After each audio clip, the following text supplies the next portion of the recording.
Cinderella. She's an icon for young girls and women alike. She's kind, she's polite, she's well mannered, she's sweet and angelic, all of the above, and yet she would have rolled her eyes at Shein.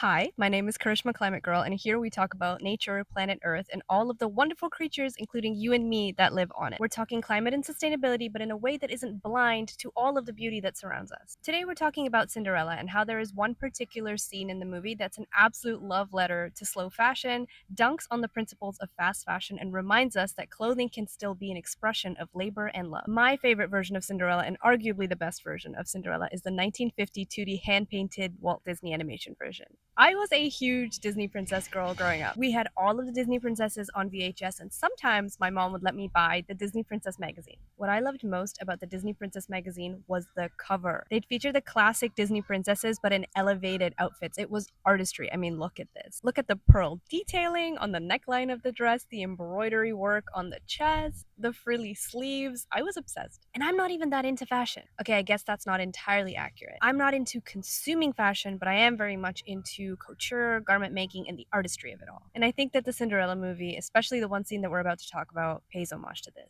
Cinderella was the bravest princess of the princesses of the Disney Silver Age. To recap, the other Disney princesses of the Silver Age were Snow White and Sleeping Beauty. Snow White's story was sort of carted along by the fact that she falls in love at the very beginning of the movie.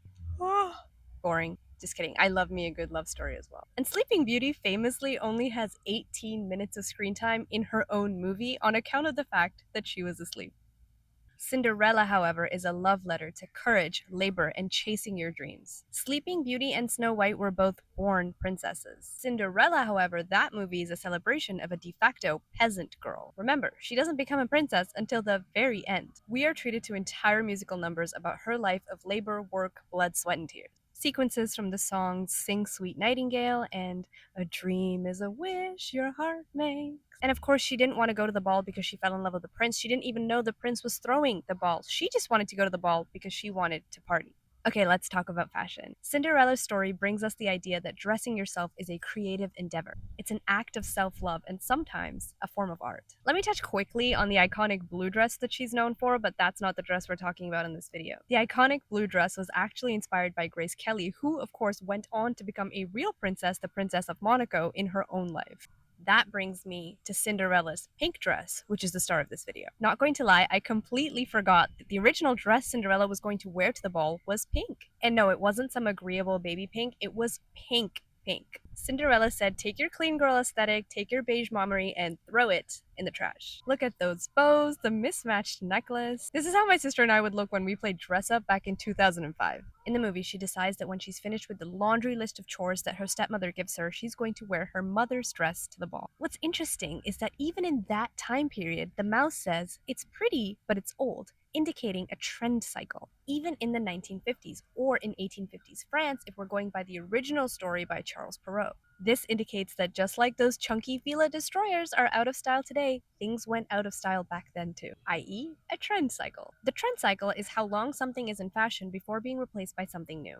Back then, the trend cycle lasted about an entire generation. I actually did some digging to look at what was in fashion during the early 1800s, which was Cinderella's mother's time, versus the mid-19th century, the mid-1850s, which was when Cinderella is set.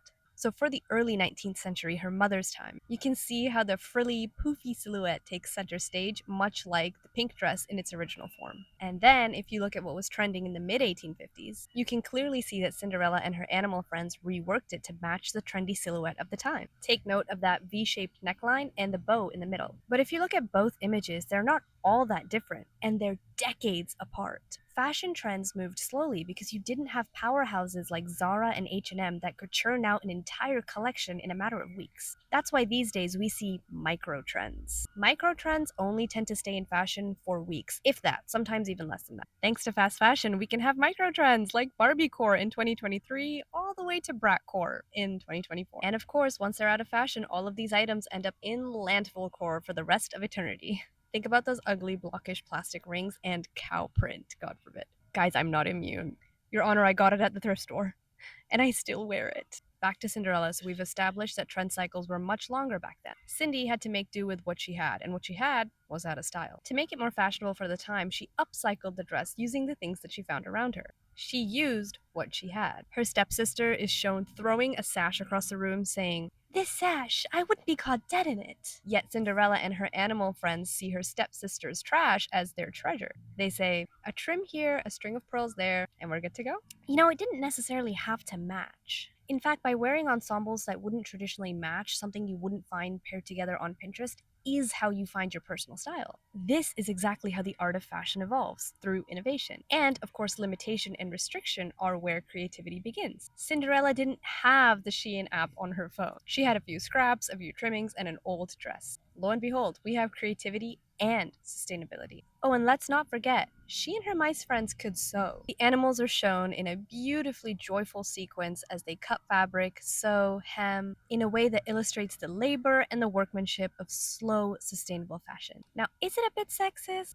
Perhaps, but just a sign of the times, I guess. But seriously, the scene is so endearing, just so darn cute. If you can, I encourage you to watch the whole sequence. It fosters this appreciation for every stitch, every cut, every dart, every measurement, because it's seen through the lens of these tiny, adorable rodents. For me, it made me think about how the clothes on my back were also made, made by someone. So many of the material things around us were made by actual human beings or human beings operating machinery, oftentimes born on the other side of the world and born into less fortunate circumstances than our own. How do they go about making this dress? Cinderella pulls out a book of designs to begin her dressmaking project. In fact, clothes really only went from handmade to machine made in 1771, when Richard Arkwright opened the world's first water-powered textile mill in England, which of course snowball affected its way to the sweatshop factory system that we know today. And because I have a bad habit of romanticizing the past, let's not pretend that factory owners back then were any more ethical than they are today. Dana Thomas, in her book Fashionopolis, writes that workers in Arkwright's factory had 13-hour-long days with 2 short breaks for meals. Doesn't sound so different from garment workers in sweatshops today. In his article for Le Monde, Harold Thibault interviews a Shein worker from Guangzhou, China. Here's what she says: "I'm tired, but if I didn't tire myself out, I wouldn't make a living because I don't have any very specific skills. Her job is to fold clothes and put them into the brand's bags. Her days start at 8 a.m. She gets a lunch break from noon to 1 p.m. and another from 6 p.m. to 7 p.m. for dinner. Then she goes back to work for 3 hours in the evening until 10 p.m. That makes for a 12-hour day. In some workshops, they work 6 days a week, but Dong hasn't had a single day off this month." I guess the factory owners at Shein and Richard Arkwright aren't so different after all, treating their workers as subhuman. While Arkwright might have invented the textile mill, it was actually Charles Frederick Worth, an Englishman living in France in 1850, which happens to be when Cinderella was set, who thought up the idea of collections. Yep, the idea of a Balmain Spring-Summer 2025 collection can be traced all the way back to Worth. He started designing collections of fashion looks which he would present to his client, like Empress Eugenie, for example, who you could call an it girl influencer of the 1850s. People like her would be photographed, the photos would appear in the newspaper because of course they had the printing press back then. These would then catch the attention of factory owners who would then instruct their horribly underpaid employees to mass produce them. Worth, for example, came up with the idea of a bustle, which is kind of like a padded undergarment that would help a dress drape more fully over the bootay, which, as a matter of fact, and in a really juicy full circle moment, we can see on the stepsisters in the hand-painted Cinderella movie. Just like in that one very iconic scene from The Devil Wears Prada, you know the one I'm about to talk about, the famous lumpy blue cerulean sweater scene, where Miranda Priestley so scathingly reminds Andy that even the clothes that she wears, with her "I don't care about fashion" attitude, are in fact influenced by fashion houses, designers, and yes, runway collections. Now, the art of dressmaking is far from extinguished. In fact, you yourself can find vintage designs on Etsy if you'd like to make dressing yourself into an art as opposed to a transaction. And you can find copious examples of it on social media. In fact, there was that one social media trend where someone envisioned the idea of an upside-down calla lily as a dress. I mean, what better inspiration than nature herself? And the internet got to work. People were dyeing old bed sheets, carefully pleating layers and layers of fabric, crocheting, you name it. This really reminded me of the labor, artistry, and creativity that goes into creating fashion, and that is far from gone. As humans, the mandate to create is in our very souls. At least that's what I believe. I've also gotten into textiles a little bit over the last few months, far from dressmaking or even garment making, but I have started to learn the basics of clothing repair and slowly learning my way around a sewing machine. I know.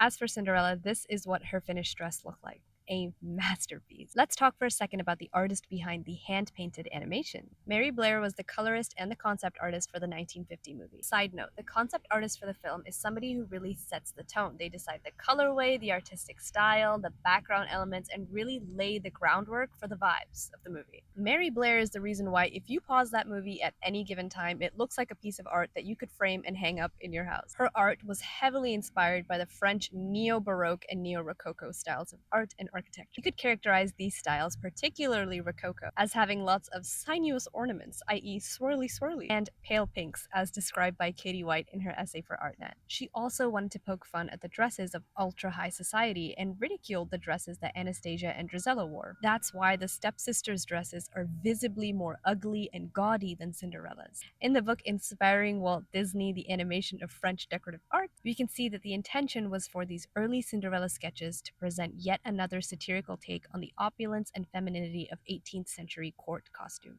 Dunking on the rich? Wait.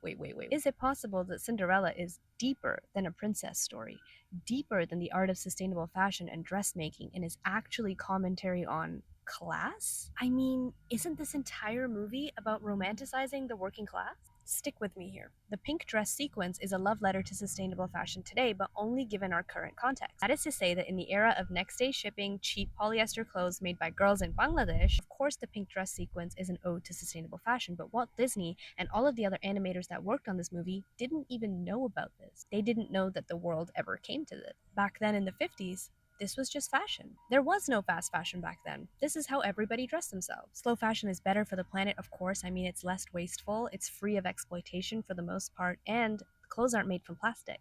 Yes, polyester is made from plastic, which is made from oil. The planet aspect, though, isn't the star of the show here in this movie. It's labor. It's the idea that love is for the ones who love the work, which is a line from a poem that recently got a lot of traction online by Joseph Fasano. And that poem is called For a Student Who Used AI to Write a Paper. It ends with, love is for the ones who love the work. The work.